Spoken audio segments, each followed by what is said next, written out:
I'm going to cover a little more of this. This was Kathy Wade making the only pro fare free transit pitch at this meeting. Everybody else is like, no, we can't do fare free transit. We'll fucking go under. Our fucking service will end. But before we do that, take a look at this.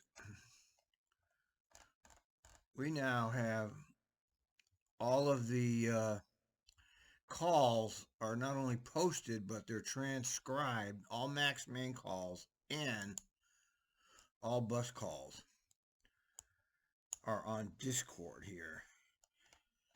And Lane Jensen, apparently, this was started by Alan Kessler. I'm sure you know who he is if you follow anything of Portland politics. He's the #1 transparency lawyer in Portland. Anyway, he started this, and apparently Lane is taken. Lane Jensen is back, everybody. Our old buddy Lane is back, come back to life.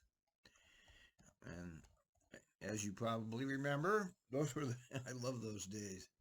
Lane Jensen provided unparalleled TriMet entertainment for me. All right, so let's get back to this.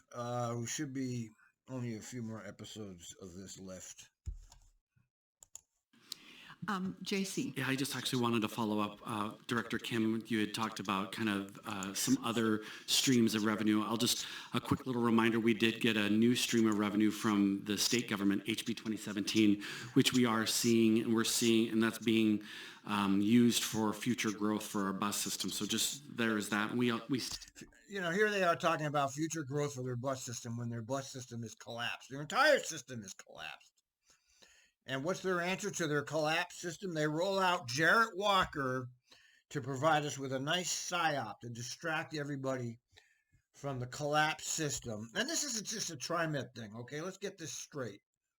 They didn't make this decision. This decision is coming from the very top levels of, I imagine it's the federal government, okay? Because they're all doing the same exact thing. It's not just TriMet doing this. They're all doing this.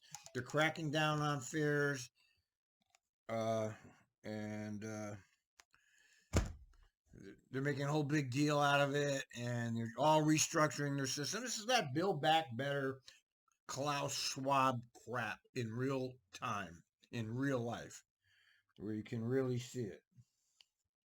Still do have the increase in the payroll tax. Now, I'm not saying that we can't pursue other funding sources, which we should, and we should figure out a strategy. But just so you know that we have those still in play. See, they're not willing to remove any of their current pork barrel funding for you, the riders. They always, this is the same thing we hear everywhere and all. It's like, well, we can't give you universal health care, but we can give Ukraine unlimited billions. It's the same fucking excuse we hear over and over from these goddamn criminal technocrats who are parasites on the rest of us, whose job it is to make excuses why we can't have what we need.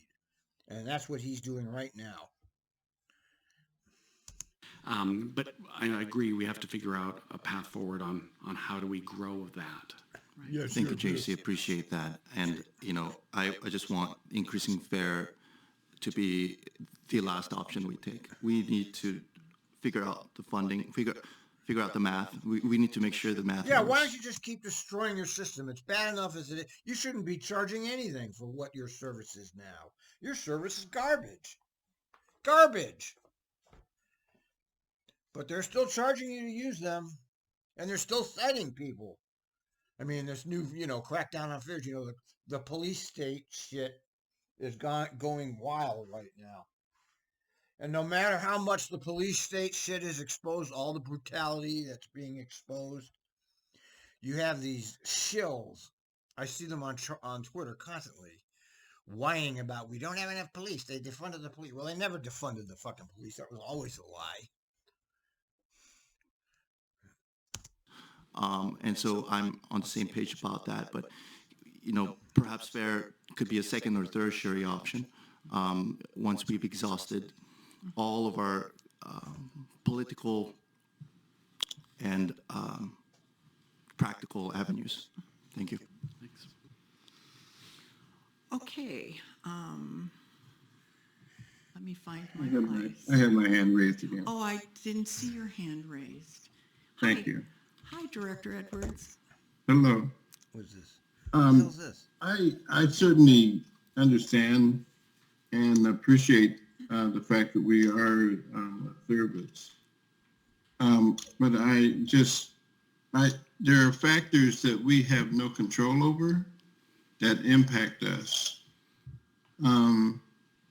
And when you consider having a open system where anyone can ride, given the houseless issues that we have in this city, in the 3 counties, I think that you have to weigh that option as well.